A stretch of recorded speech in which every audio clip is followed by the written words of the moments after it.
Olá, a série Literatura Hoje do portal Entre Textos conversa com Efraim Amazonas, uma das vozes da moderna literatura no Amazonas. Efraim, boa noite. Eu pediria inicialmente que você nos Boa noite. apresentasse um pouco da sua trajetória como poeta.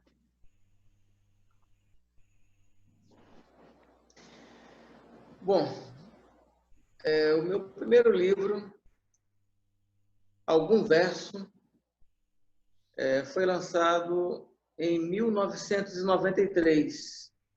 Foi quando eu iniciei a minha trajetória literária. O meu segundo livro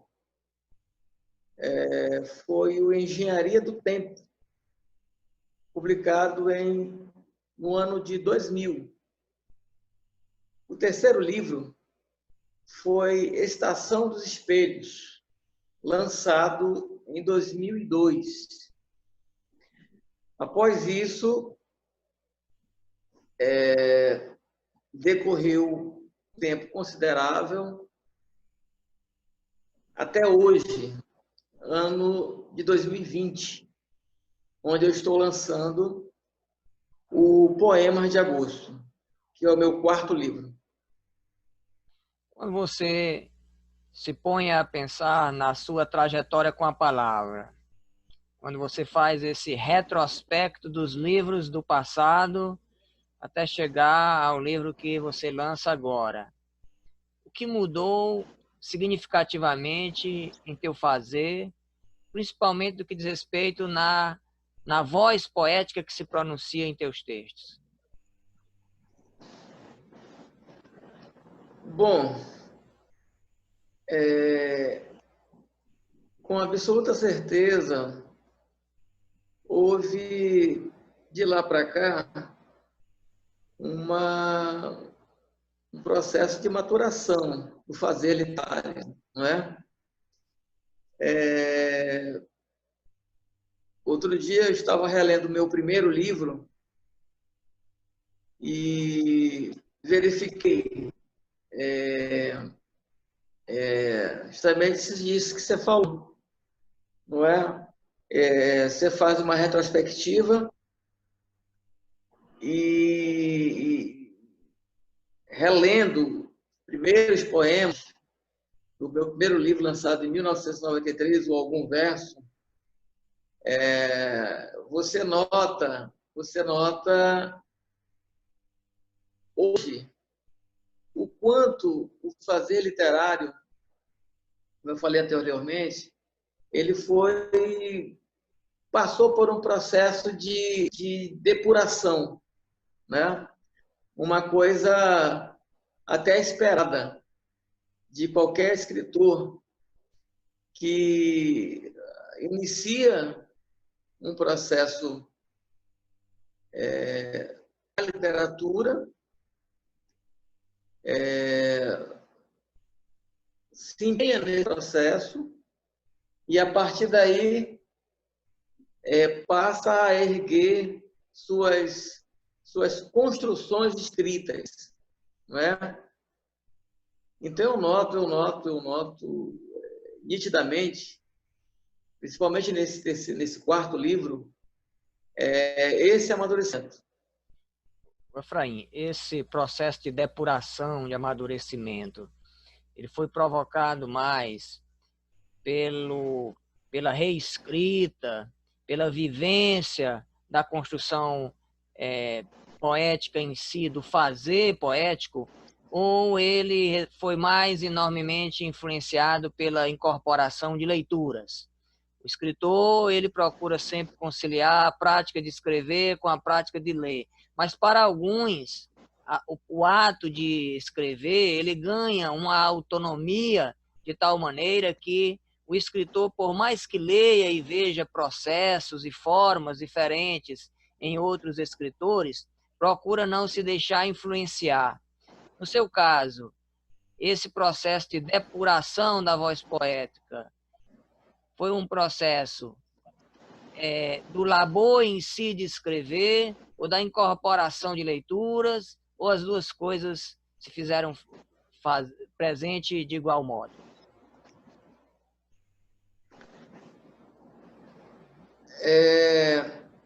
Eu acredito que as duas coisas ocorrem paralelamente.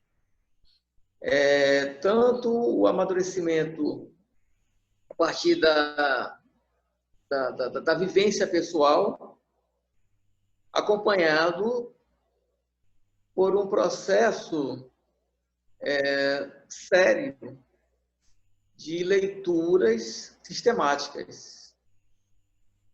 Porque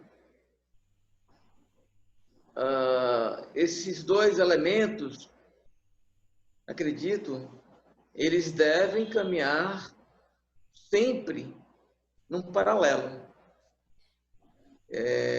Haverá aí um complemento. Essas Né? leituras que você naturalmente fez, foram mais leituras técnicas ou leituras de literatura propriamente dita? A minha formação acadêmica é em filosofia.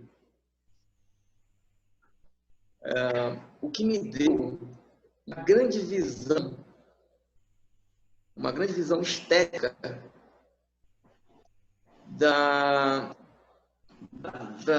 acerca da literatura. Isso me ajudou muito. E a partir daí,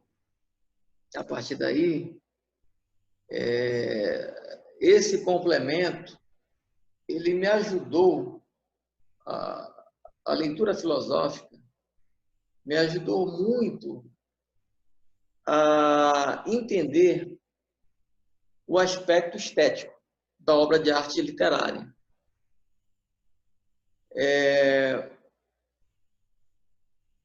No início, é claro que você começa lendo poesia, não é? Li muita poesia, principalmente na minha adolescência. Mas houve um determinado momento em que, nesse processo de autodidatismo, todo escritor é um autodidata, você sente necessidades, né? Você sente necessidades. E eu acho que isso ocorre de escritor para escritor. Por exemplo, eu tive muita necessidade, em um determinado momento, há muitos anos atrás, de ler prosa, né? O conto e o romance. E eu passei anos lendo os nossos clássicos, né? Tanto nacionais como clássicos universais, né? Dostoiévski, os franceses, os russos, a literatura russa, a literatura francesa, a literatura alemã, e os nossos clássicos nacionais, né? O Machado, isso no aprofundamento da leitura de romance. Machado, Lima Barreto,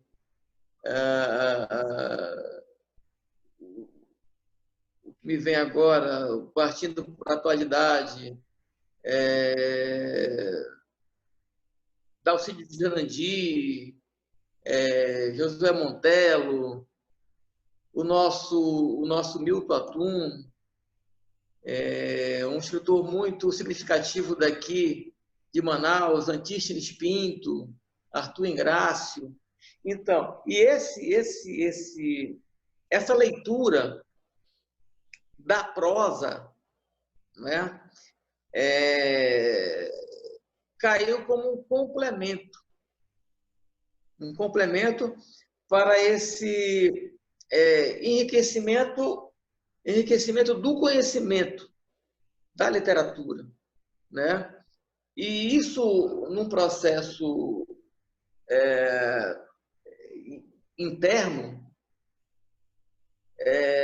eu creio tenho certeza que me ajudou muito nesse aprimoramento da poesia, né? Esse aprimoramento da poesia.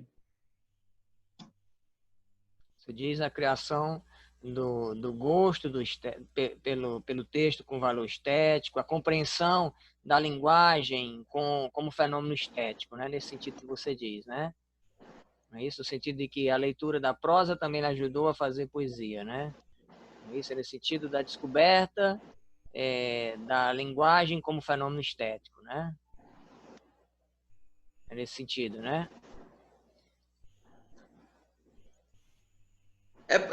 É porque, assim, você é escritor e você sabe como isso funciona. Num determinado momento,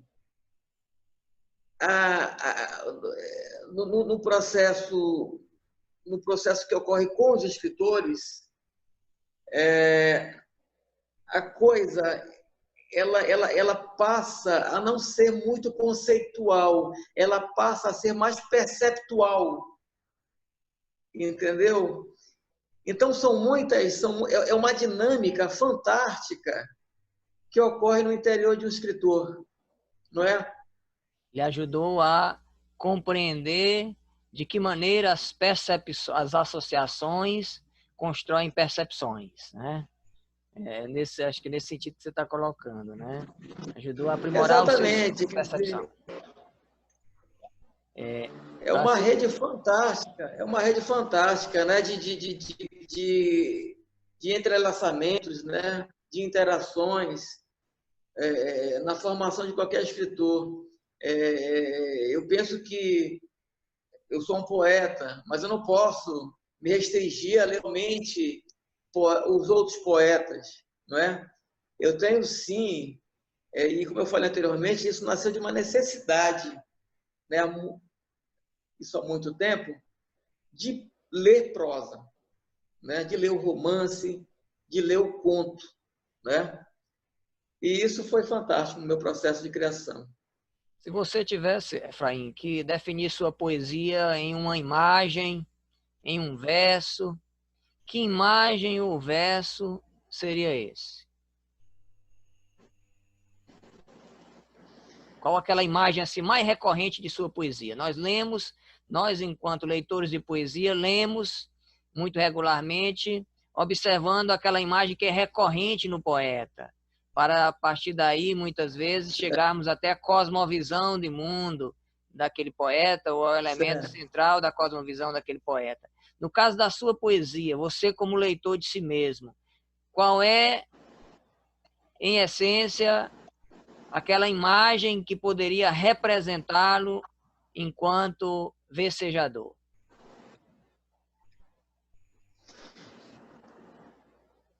Gilson, é assim,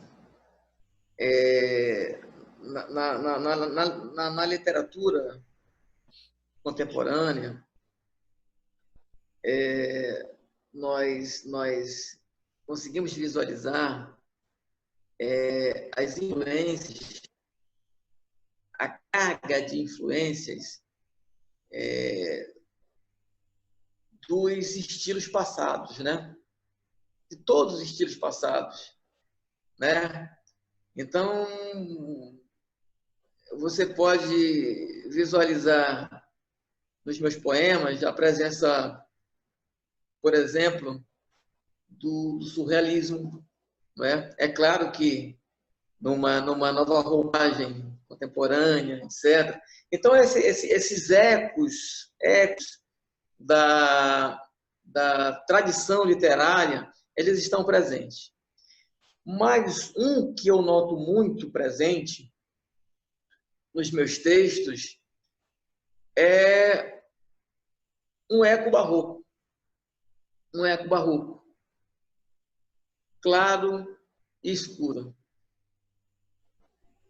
Bem. Dia, noite, morte, vida. Então, eu percebo, é difícil um escritor fazer uma análise da sua obra.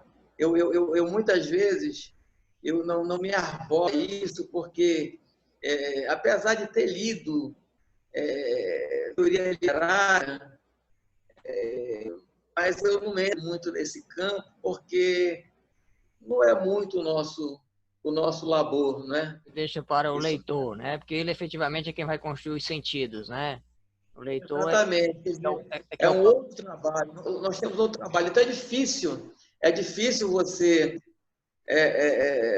você ler-se, entendeu? Ler-se, interpretar-se, né? Mas a título de opinião, eu não sou crítico, eu não sou analista literário, eu escrevo literatura, escrevo poesia, mas eu noto a presença muito forte de de elementos do nosso barroco. Isso eu falei do léxico, né? exatamente num novo contexto, uma nova roupagem. Então você foge do confessional e do autobiográfico na poesia, ou eles estão de alguma maneira incrustados no seu fazer? Bom, eu acho que a arte é um produto da alma de qualquer artista, né? Por exemplo, as telas de Van Gogh estava lá Van Gogh, não é? Nas telas de, de Lautrec estava Lautrec, nos contos de Guy de Maupassant estava Maupassant, nos livros de Balzac, de Lima Barreto, estava Balzac e Lima Barreto. Então, eu penso que não há como fugir desse entrelaçamento, né? Profundo, intenso entre o autor e a sua obra. Eu estou, sim, presente em todos os meus textos. Em todos os meus textos eu estou presente. Agora, o tom é confessional, como é que é essa modulação? Confessional, eu acredito que não, né? Porque eu utilizo muitas. A polissemia é um elemento muito presente nos meus textos, né? Eu recorro. As metáforas são minhas irmãs, não é? Minhas grandes irmãs são as metáforas, né? Elas que me fazem interpretar perceptualmente esse mundo, né? Elas que me fazem, a partir desse mundo, entrar em um outro mundo, né? Revelar um outro mundo, entendeu? São elas. Como é que o Amazonas aparece em sua poesia? Ao longo aí, considerando a sua trajetória de poeta como um todo. Por que eu estou fazendo essa pergunta também? Porque, lendo a coletânea de poemas que você me encaminhou, eu pude perceber nelas uma preocupação da voz poética, sobretudo, com o tempo e a percepção das horas e do cotidiano.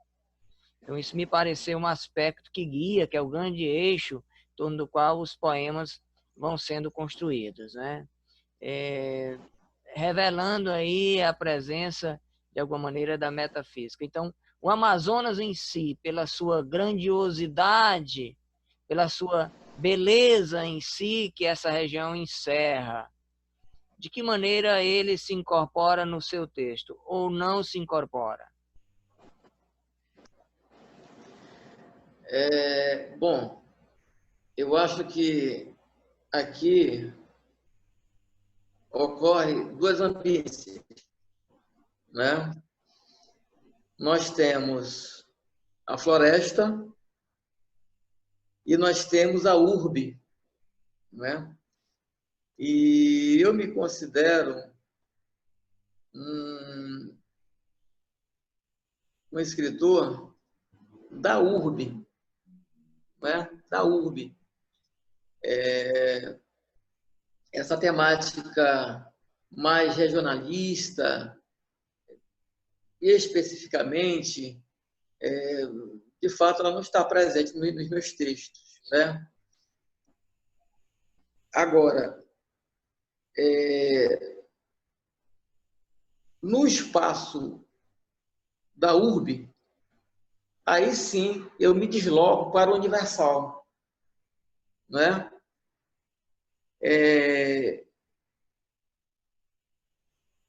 Como se dá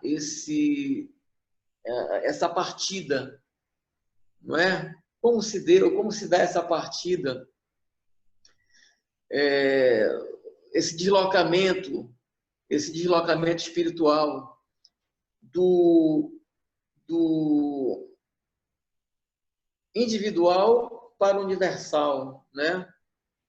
Eu acredito que foi, sobretudo, a partir da leitura dos grandes clássicos, né? Li muito a nossa literatura aqui, os nossos autores significativos, né? Nós temos aqui grandes autores, grandes romancistas, nós temos grandes poetas, grandes contistas, né? E isso tudo me ajudou nessa amplitude, temática, né? Ou seja, é um deslocamento da urbe para a grande urbe universal, né? Então, são temáticas que podem abraçar, penso eu, qualquer lugar, qualquer momento histórico, né? Então, eu parto para o universal. Eu quero aqui projetar aqui alguns de seus poemas. Eu queria que você brindasse aos que têm o prazer de assistir a sua fala com a leitura desses poemas. Eu vou projetar aqui em tela e eu pediria que você nos brindasse com a leitura desses seus poemas que compõem o livro que você está a lançar, intitulado Poemas de Agosto. Em seguida, nós fechamos o nosso diálogo com o último questionamento. Eu vou projetar aqui, me permita. Você está visualizando aí? Está abrindo aqui. Tá, né? Então, vamos aqui. Muito bem. Está visível para você? Isso, ok. Apareceu. Você quer que eu leia, então? Eu queria que você lesse aí pelo menos uns 2 ou 3. Tá. Ok? Só tá. Itinerário de Agosto, o primeiro deles. Está visível para você? Tá visível, mas se você me permitir, eu posso pegar o livro? Pode, tranquilamente. Eu vou pegar o livro, só um Você, momento. você apresenta de primeira mão para a gente o livro Sem também, mesmo que dúvida, à sem dúvida. distância. Pode sim. Eu vou pegar o livro, só um momento. Tudo bem, fique à vontade.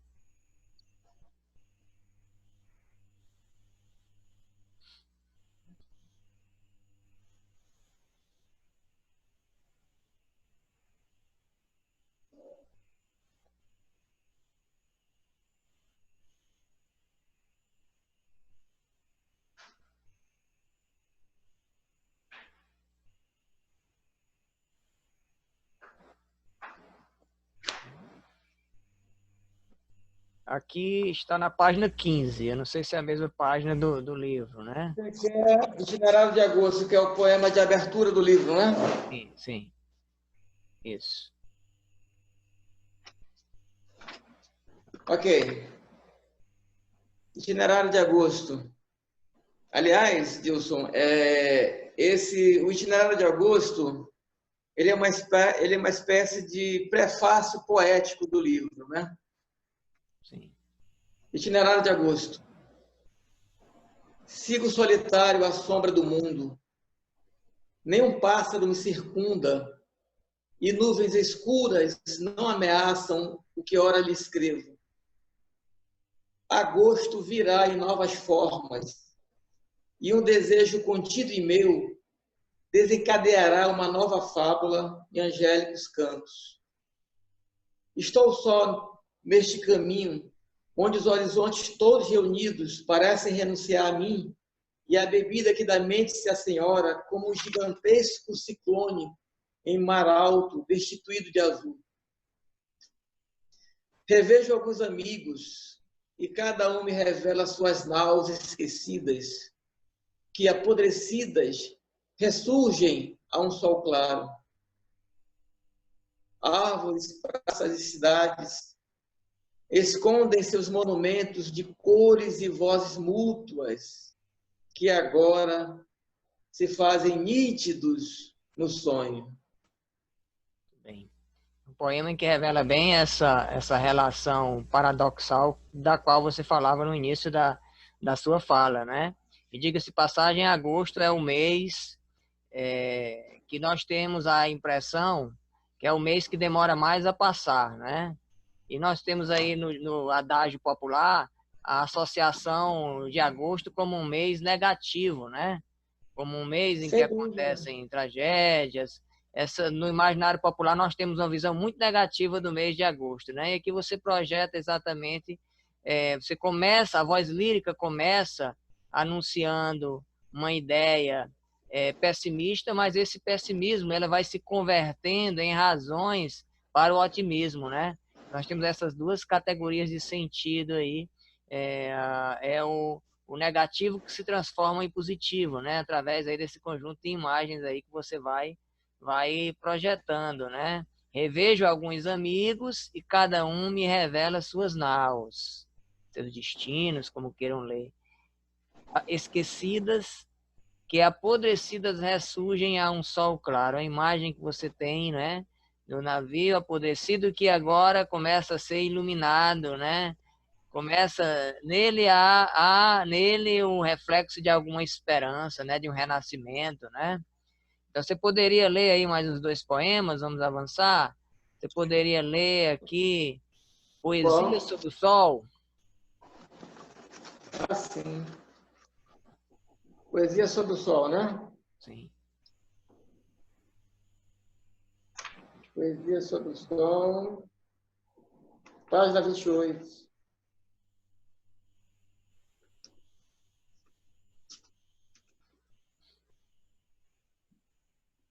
Poesia sob o sol. Poesia ao sol no pomar.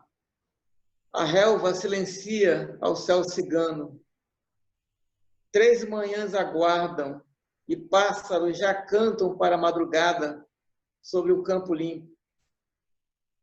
Luz, auroras, flores perpétuas, ilusões de argila do sonho e outros móveis pensamentos mergulhados no poema.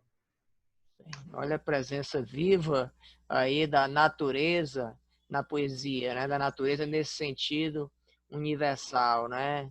Em que a luz, que é o sol, que é bem comum aí nos seus versos, né? A luz, né, se transforma em motivo para a poesia, e não apenas a luz, né, mas o reflexo dela sobre as horas, né, na passagem do tempo aí expressa nas manhãs com pássaros que cantam, a ideia da novidade do pássaro a cada dia aí sendo reconstituída, né? Fazendo com que a noção de manhã e de madrugada seja novamente essa ideia do renovar-se, Aí você retoma luz associada agora aqui a auroras, a flores que estão permanentemente vistas com os olhos da novidade, né? E, sobretudo, né, a ideia de que o pensamento está no poema, né? Esse pensamento, na verdade, aí é a imaginação, né? Porque pensamento não é bem pensamento, é a imaginação nesse seu poema, né? Podemos ler mais um? Você me... Claro. Então vamos aqui findar com o imaginário na rua. Rua é o lugar por excelência do imaginário, né? Mas no seu poema vamos ver como é que esse imaginário se apresenta. Imaginário na rua. Um vozerio se inflama na rua, na rota férrea de seus transeuntes. Itinerário na tarde viva, sob os olhos abertos, na fronte dos prédios. O som tumultuado dos sapatos e a estrada ali posta como um mapa a ser seguido diverso na orla capital de ações magnéticas. Ao sol, há a chuva imaginária que escorre pelos rostos, o arbusto dos problemas do dia, a seiva ali posta como néctar. Vário o estalar de mãos, as conchas que nelas se abrem, intensas árvores sobre a tarde, na avenida mostrando os seus frutos. Bem, eu pedi para você selecionar esse poema, por qual razão? Porque eu percebo o tempo inteiro na sua poesia, né, a contaminação dos elementos da floresta, elas viram, mas elas se apresentam de que maneira? É o reflexo da cosmovisão amazônica refletida aí onde? Na vida urbana. Você veja que a ideia ou a representação de Amazônia, ela está presente nesse poema e simbolizada através de quê? A rua, ela é a rua sobre a influência, veja bem, de um léxico que é próprio de quê? De um léxico que é o da natureza, de um léxico que se relaciona de alguma maneira à selva. Ainda que o poema seja um poema essencialmente urbano, seja a rua o elemento, o que essa rua ela reflete?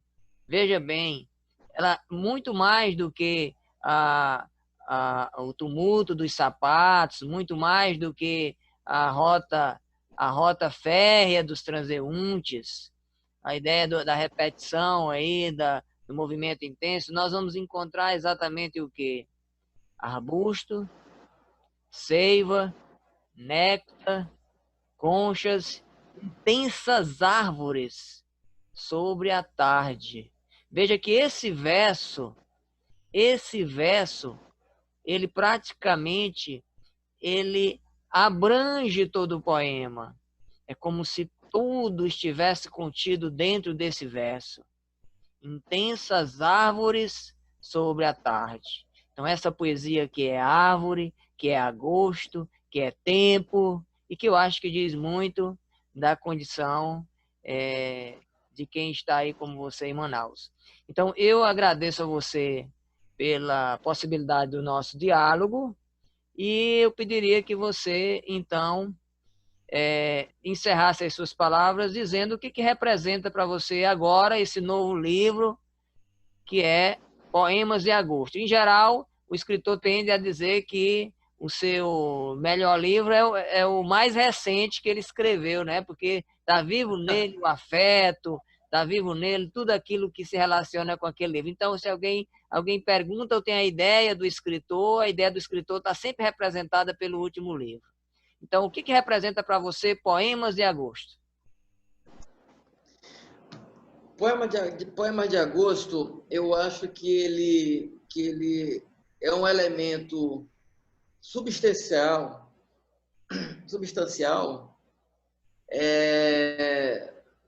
do encadeamento que começou no meu primeiro livro, né? No Algum Verso, 1993, que passou por Engenharia do Tempo, Estação dos Espelhos e agora deságua em Poemas de Agosto. Talvez eu encerre com o Poemas de Agosto um ciclo na minha poesia. Talvez, não posso afirmar isso com muita nitidez, entendeu? Talvez sim, talvez eu encerre um ciclo na minha poesia. Poemas de Agosto foi um livro que demorou muitos anos para ser construído. E essa construção, ela incluiu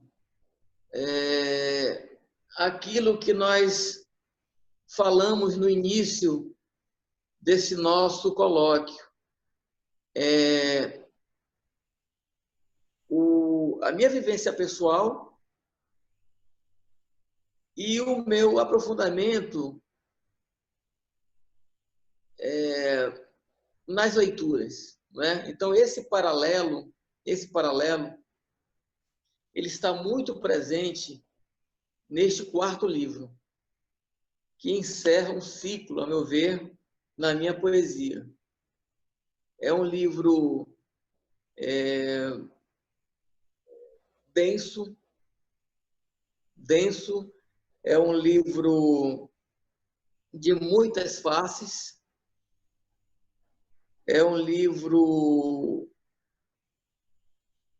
cuja metáfora maior tem o objetivo ou a tentativa de transfigurar a realidade, transfigurar o mundo, para dar ao leitor uma visão de outro mundo ou outros mundos. Eu espero que os leitores desse livro concriem esta obra comigo, né? E nesse processo de concriação, e que esse processo de concriação seja um elemento muito forte de revelações, através